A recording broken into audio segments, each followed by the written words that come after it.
Let's a little preview what we got going on. You know, we about to get y'all this intro that we're gonna get straight to it. Ain't that right, CJ? Yeah, man. Let's get to cooking, baby. Let's get to cooking. Let's go. Yo, what's up, everybody? This is G Walker, one half of the CNG Podcast. And I'm CJ, the other half of the CNG Podcast.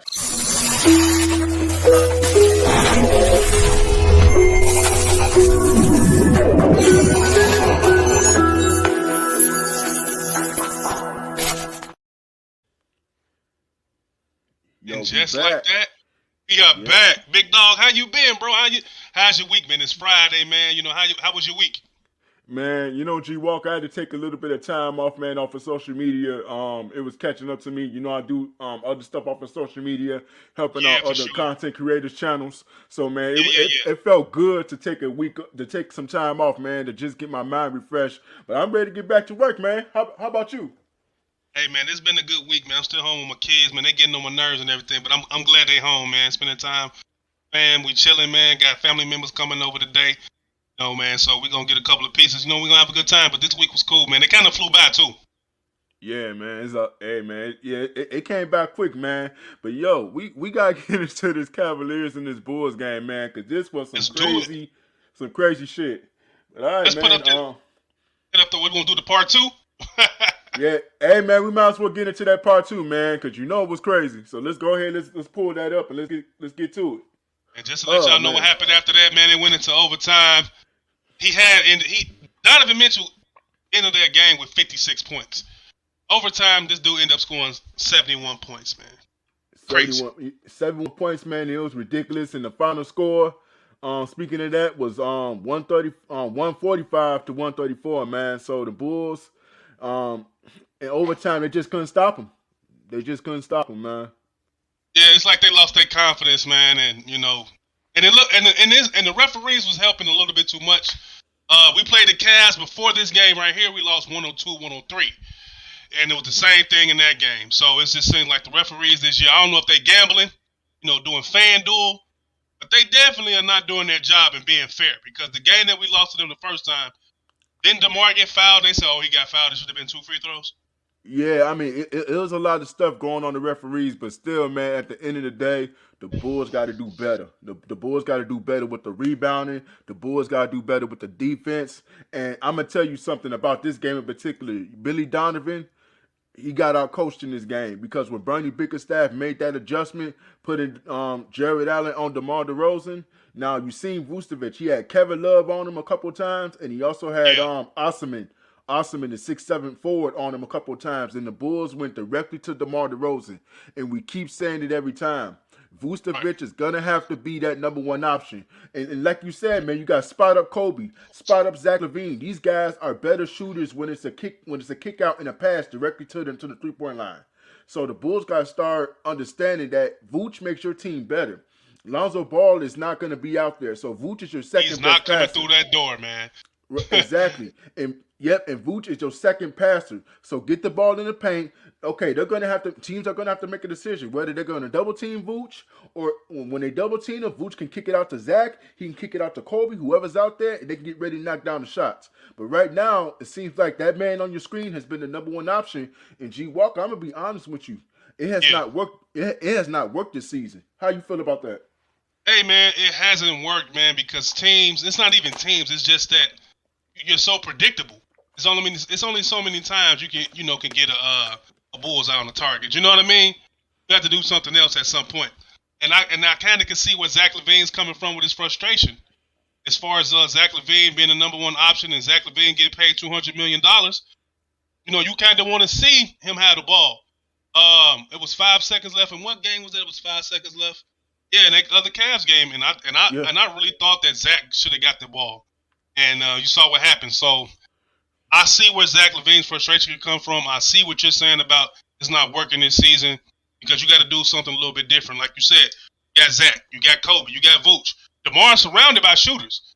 It's just that Billy Donovan is trusting him to just score. Just give us a W when you got other guys that could make it easier for you to spot up 3 or spot up 2, or Vucevic down in the paint, or even Vucevic with a 3. Right, and the thing is with Billy Donovan is that this is his Achilles heel. His Achilles heel is that he takes his best player and puts him in every situation. Instead of looking at your team, when you got shooters on your team, you got other guys that could be effective, that can affect your offense in different ways.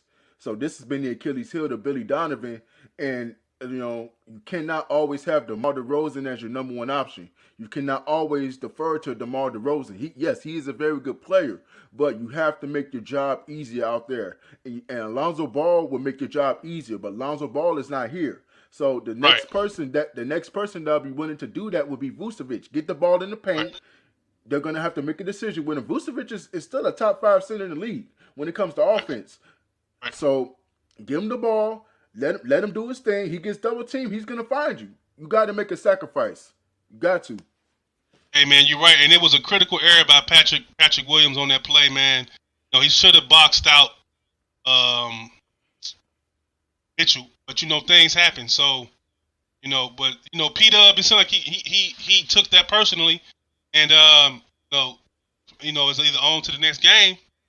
Yep. And Patrick Williams ended up having a great game. That's what we headed to, right? The Brooklyn Nets. So going into this game right here, I think the Brooklyn Nets, they won 10 straight games in a row, CJ?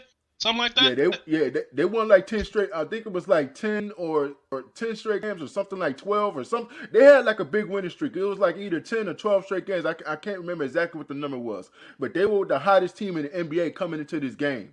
So we knew that the Chicago Bulls had to really come out and really be focused. They had to put that Cleveland game behind them, come out in this game and really play, hard against this Nets team because they are still a very good team. Yeah, for sure. They're a good team, and I think they're number 2 in the East right now. So come to this game, I didn't know how we were going to respond to losing big, tough losses like that against the Cavs. So to see that they came back, and, just to see how they were going to react to this guy, I was really intrigued. But let's go, man. Go into break it down for us, man. You know how you do it. All right, man. Let's get to it. So, in the first quarter, look at the score, man. 40-33. And what I really took from the first quarter, this first quarter is that the Chicago Bulls offense was on point. Really on point. And the guy that showed out to me in this first quarter, offensively and defensively, was your boy Patrick Williams. Talk to me more about that, G. Walker. Oh, man, you know what? Patrick Williams, like I said, man, the game before, him being a young guy and missing that critical rebound, that box out, even that same game, he missed a 3 in the corner and he got benched. So coming to this game, I was thinking, like, what's his confidence going to be? Did his teammates hold him up? Is he going to be a professional? Is he going to, step up to the plate and have a short-term memory and deliver and play his game and play better? So, I got a visual for that, but proceed with your breakdown, CJ. All right, let's continue then. Now in the second quarter, now you check this out with 3:38 left to go, 64-46. The Bulls at that time was on a 9-0 run in the last minute and 20 seconds. So it just shows you, man, the Bulls came out very confident. They came out looking to make a statement. They got tired of getting their ass kicked by Cleveland. Right. So, they came out, man, and this was very surprising to me, G. Walker. Very surprising. Yeah, it was surprising to me too, man. But Nets are not known for their defense either. And they were coming off a 10-game winning streak. Playing against a team like the Chicago Bulls with 3 good scorers, you know what I mean? Maybe 4 Patrick Williams plays well. You never know. So, I was surprised though. I didn't think we'd be blowing them out like this. Exactly, man. This was crazy. And at halftime, of course, Brooklyn's gonna make their run, but at halftime, the Bulls ended up having 69 points, 59 at halftime. So, the Bulls kept that lead going. They just played outstanding, man. And the man of the first half was your man, Patrick Williams. As you look at it, this is what he did in the first half: 12 points, 5 of 7 from the field, 4 rebounds. Man, efficient. And that's what you want to see for a guy that's coming off a terrible game that he had, man. Patrick's been under the microscope pretty much since he's been here, based off his draft position as the 4th overall pick. So to see him respond in situations where he has to be mentally tough and be a pro, I was happy to see this at the first half, Yeah, man. Big ups to Patrick Williams, man. This is what he's capable of doing, man. So he just got to keep growing his game. He just got to keep getting the confidence, and he's capable of having solid games. But let's continue at the end of the third quarter. As you know, it's getting tough. It's getting tough, man. KD came out in that third quarter, man, and he was looking to make a statement. You know, KD can still get it done, man. Don't sleep on KD. He still can get it done, man. And just to piggyback off what you're saying, he was hitting like 60-some% from mid range. Yeah. Through this stretch, so he's going through one of the all-time shooting percentages for himself. Maybe in the NBA, maybe all time. So he's still not a slouch. He still can get it done. He still can put up a bunch of points pretty quickly. Yeah, exactly, man. So we're gonna move on a little bit. This is in the fourth quarter, as y'all can see. 45 seconds left. The Bulls 119 to 112. As y'all look at the scores over here, Patrick Williams lead the way with 21 points so far. Vucevic 21, DeMar DeRozan 21. You see Ayo with 17, Zach 13, Kobe White. So it's just an all-balanced scoring, man. This is what you want to see from the Bulls. Yeah, and this is what you want to see. And they've been, like I said, they've having a nice stretch. This Bulls team of getting their shit together. Playing against tough teams. Competing with them. Beating them too. Just to see Patrick Williams' name up there at the top, man. I hope he continues this trend. He's the first season. He's probably healthy in 2 years. So, hey, man, this was good by him. He definitely helped them win this game tonight. Yeah, exactly, man. And the final score, the final score was 121 to 112. So the Bulls did beat the Brooklyn Nets. Big win by the Chicago Bulls. Everyone played very well in this game as far as offensively. Defensively, they did a pretty decent job. I'm not going to say they had a good effort defensively because it was some times where Brooklyn made a run. Of course, that man right there, KD, is a big part of that. Also, Kyrie Irving, but big win for the Chicago Bulls for this game. Yeah, big win, man. But the player of the game that showed us that he could be a two-way player. He didn't hold Kevin Durant to under 20 points, but he definitely showed he could hoop. So we actually got footage of our boy P-Dub right here. Let's get to it. That was great, man. Love to see that young guy do great, man, because he's under the microscope a lot, man. And to see him have that type of game was good. It kind of put the haters to rest for a little bit, right? Yeah, man, and he just got to keep playing with confidence. Everything is all about confidence in this league with these young players, man. When you get to the league, you get kind of what I want to say, intimidated a little bit. But you come in with the confidence that you can play in this league. That's all you got to do is play your game, and you'll have success. Yeah, man, you'll have success, and your teammates got to trust you because when you're playing basketball, you're surrounded by everybody. It's not a team. It's not a selfish game. It's a team game. So In order for him to be great, the people around him have to immerse him in the offense, get him touches. So to see that probably the last 10, 11 games, DeMar has been passing him the ball more. Zach has been passing him the ball more. Everybody's getting that guy involved. He's not the 25 to 5, 30 points a game typical scorer these days. That's the old NBA. He's more of a move around, 3, cut, /2. So good win by the Bulls, man. Good playing by Patrick Williams, man. I love it. Yeah, big ups to P-Dub, man. But let's get into the next overlays that we got. Okay, let's do it, man.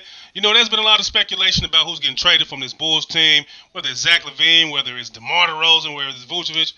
And it's not going to stop until probably much after the trade deadline. So, a guy like John Collins' name is coming up right now. Despite, the Bulls might be surging, having a good season, or getting to that point where they're playing good ball, says John Collins would be a potential fit if the Bulls are ready to trade Patrick Williams. They are not shopping him yet. That is something that if you wait a month, he could be someone they're willing to move on from if they're getting a star-level power forward back.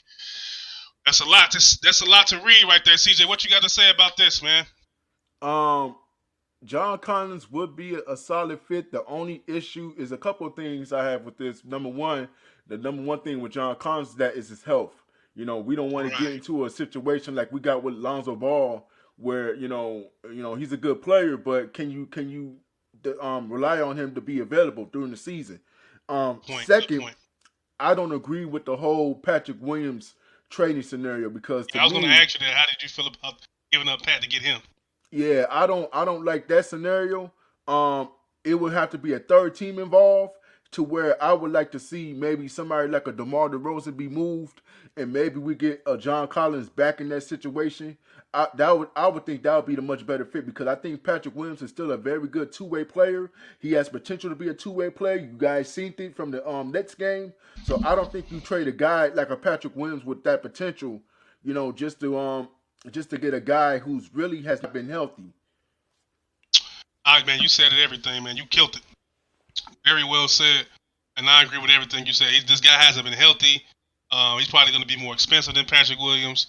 Mm-hmm. So like you said, it doesn't make sense to me. I say keep Patrick and let him still get his reps with the big three. So we're going to go on to the next overlay. Another trade proposal, man. And the Knicks, they're always looking for somebody. They didn't get Donovan Mitchell, so now they want to try to get Zach LaVine. What do you think about this proposal, man? Zach LaVine for Obi Toppin and some spine contracts and a top 4 protected first-round pick. What do you think about this, man? First of all, I want to know who in the hell came up with this trade and what the hell kind of weed they was smoking. Because first of all, smoking that good shit. Yeah, smoking that good. But first of all, man, Obi Toppin, don't get me wrong, he's an athletic four. He could do things, but he's not a shooter. He's not a mid-range shooter. Right. He's not a great defender. So, and now you're talking about giving up Zach LaVine for 4 first-round picks. Now, those first-round picks could end up being 20 or more. I said it's 1 first-round pick, a top 4 protected. I'm sorry. Yeah, one first-round pick protected. So, nah, man. I don't agree with this. The Knicks been trying to get Zach LaVine for the longest. They know they don't have enough. Shout out to Woody. Shout out to Woody, man. Your Knicks, they still talking about getting Zach LaVine. How you feel about that, Woody? Let me know, man. I'm gonna have a talk with you coming up soon, man. Let me know how you feel about that, man. Give me a break. This is stupid ass trade, man. This is just a dumb trade. Who is Ben Simmons of the Ringer? This might not even be a real person. Ben Simmons of the Ringer. Yeah, is it Bill man. Simmons? Yeah, so this is just something I saw pulled up, man. But we're going to get into another thing, another overlay, in this particular topic, man. This right here, man. Where's Waldo? Where's Lonzo? They say they're still sticking to the idea that they'd be okay with Lonzo Ball healthy, according to the Eastern Conference GM. What do you think about when is Lonzo coming back, bro? Like, hold on? I got another question for you. One, when is he coming back? And two, the play that Ayo has been displaying, and he's looking like he could be our number 1 point guard. So, do you think is it worth keeping Lonzo or just moving on and just letting Ayo be that number 1 point guard, man? Because he's showing me some stuff. Yeah, man. To answer your first question, I don't think he's gonna come back this season. I just don't see it happen. And another thing, I don't think it would be smart for him to come back this season. You have to work your body. You got to get your body better. We see LeBron James, 38 years old, doing the stuff that he's doing, and he take care of his body. But everybody can't be LeBron James, so Lonzo has to figure out how he can take care of his body and get his body better to where he can come back and he can play at least 70 games in the season. And to answer your second question, that's tough, man, because one thing I noticed about Ayo, he pushes the hell out of that ball, man. Right, and that's what we've been missing, man. Exactly, man. So it's going to be kind of tough, but I would say for insurance policy, still keep him. Ayo is playing at a level right now, even if he comes off the bench and even plays next year for a little bit until we can see that he's healthy. And hey, I'm like this, if he still is having little problems here and there, then I would say, hey, probably package him with something and then move him to get back some decent role players, to better the team. But I would say still keep him. I wouldn't just trade him just yet. Oh man, I'm on the other side of that. I'm gonna say get rid of him, man. Okay. I like what Ayo's doing. He's coming up on his third year or second year of that contract that we gave him that $80 million. I'm sticking with the guy that showed me he can stay healthy. Ayo's proven that he can stay healthy. Ayo's proven that he can run the point. Ayo's proven that he can play defense. Availability is your best ability. And he's been available way more than Lonzo at this point. So I'm going to say get rid of Lonzo at the point when you can and just roll with Ayo because you still have – my vision was have Lonzo and Patrick Williams on the top of the key being your main defenders with Lonzo Ball and Pat. Ayo can essentially be that replacement. Ayo can do the same thing on top of the key with Patrick Williams. So I'm like, okay, I got my point guard defender, I got my wing defender, I got my 3 scorers. I'm like, Lonzo's looking like the odd man out despite us making that mistake. And the crazy part is, Ayo's looking so good, we might have saved ourselves from slander not as much we could have got with him being the number one option. That that was a good drive by the Bulls. But Right. Yeah. go ahead. And I'm gonna piggyback off you on that. I definitely agree with you saying. The only thing is with Ayo, is he ready to really be the floor general and run the Bulls off? Because the way we're gonna see because if Lonzo's not coming back and he's done it all season, we end up still being like a playoff team. It's gonna be like, hey man. But I'm gonna tell you this right now. We know that Ayo doesn't really run the point like a true point guard, but he does bring in the other qualities that the other point guards don't have. The only thing that how this is gonna work, G Walker, in my opinion, is if Vucevic becomes that number one option. Still have Ayo bring the ball up, still have Ayo be that point guard, but they have to get the offense to Vooch. That's the only way it's gonna work. All right, man. Well said. But I gotta say, we're gonna bring up another thing, man. The Bulls have been crazy as far as losing the bad teams, but beating the best teams. What is going on, bro? I had to change this because we were 6-1, but since we beat the Nets last night or the other night before, we're 7-1 against the top of the East. I don't understand what's going on with these guys maybe being bored, but they're playing down to their competition and losing games, but playing up to their competition and winning the games against the top of the East. TJ, please explain this phenomenon if you can, my brother. The only thing I can say, G Walker, is when you have a mentality, and that's a mental thing. When you have a mental mentality like that, that's a recipe for disaster, bro. And the record shows that. When you play down to your competition, it don't matter what record a team has. A team can still come in and kick your ass. So again, man, the Bulls have to have that mental mentality to say, hey, we got to come out and play hard every single game. We have high expectations on ourselves. And right now, the way that the Bulls are playing, they're definitely playing low to their competition. You can see it. Yeah, man, I agree, man. It's weird, and I hope they bridge that gap to where they're playing up, playing up to the big guys and playing up to the guys that are not so good against them, man. So, we got another tough team to beat tonight. We haven't beat this guy in 7 years or however long it's been. And I heard he's not even playing tonight. This is who we're playing tonight, the Philadelphia Sixers, man. These dudes have been a thorn and a pain in our ass for years now, man. Embiid is not playing tonight, and the Bulls have showed us that it doesn't matter if a team doesn't have their top guys. The Bulls are going to give them guys a game, and they're gonna find a way to f up that game or to f up that win. So, what do you think about them playing the Sixers tonight, man? Do we finally get over that hump, man? If the Bulls have the mental mentality like we just talked about, not playing lower to the competition, doesn't matter if Embiid is out, they still got James Harden, they still got Tobias Harris, they still got Maxey, they still got very good players on this team. So the Bulls still got to come out and be ready to play against this team. So if they get the ball to Vooch, get him. If they get the ball to Vooch, get him going, get the offense through him, and play and let everybody else play through Vooch, they'll beat this team. So if they do that, I have the Bulls winning this game. Hey, man, I got this Bulls winning this game. On the CNG Podcast page, I always put the next 6 games. So this is part of the next 6 games. Maybe I'll start putting them here in the show so you guys can see it.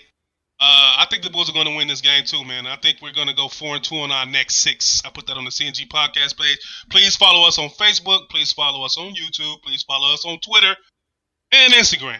And the next game after that, my boy CJ put this up here. And the guy that we had on our team, I know you probably want to talk about this, is looking like an all-star. Mr. Lauri Markkanen playing for the Utah Jazz. We're actually playing them after we played the Philadelphia 76ers. Can you please speak on that, man, before we get up out of here? Yeah, Lauri Markkanen has definitely flourished in this new system that he's in. And I never doubted that he was a bad player. I just always said that players flourish in different systems that fits them. So Lauri Markkanen found him a new home. I don't think he's going anywhere as far as the Utah Jazz. So he just had a big game, 49 points, a career high. The other that was night. Crazy. So you already know that he's gonna come out, be ready to play, be ready to go, and the Bulls have got to get to the 3-point shooters on this team because they will hurt you from the 3-point line if you're not out here defending these guys. And that's true, man. Shout out to Lauri, man. We loved you here. We wanted you to stay here. Me personally, I wanted to keep you. I wanted him to play the role they were trying to give him, but he wasn't feeling it, man. So, and he wanted to be paid. New organization came. They didn't want to pay him. But he's in Utah doing his thing, man, and I'm actually a fan, and I'm happy for him. So 7-1 against the top Eastern teams. Patrick Williams is looking like he's still growing. We lost to the Cavs. We beat the Brooklyn Nets, and that was great. A great team win. All these trades going on. We went over that. We gave you guys everything we can. As far as Lonzo, as far as trading Zach, as far as trading whoever. Yeah. We got to talk about this type of stuff. So if CJ doesn't have anything else, I don't have anything else. And we're just going to give you guys this outro, and that's it, man. Happy Friday, and I hope you guys have a good weekend. Have a good weekend. All right.